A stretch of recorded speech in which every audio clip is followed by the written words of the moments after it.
আপনারা যখন গ্রেট ওয়াল ভিজিট করবেন বাদালিং পয়েন্টে, তখন এই সার্ভিসটা নিয়ে সার্ভিসটা আসলেই ভালো, কষ্ট হচ্ছে না, উপরে উঠতে ভালোই লাগছে।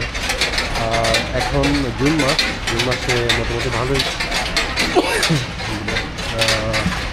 গরম থাকে, তো ওই হিসাবে খুব ভালো এনজয় করছি, অনেক ভালো লাগছে।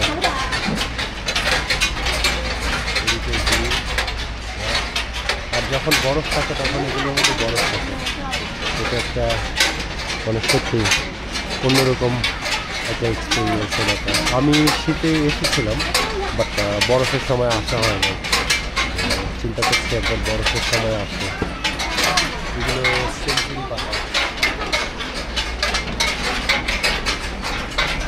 সুন্দর লাগছে।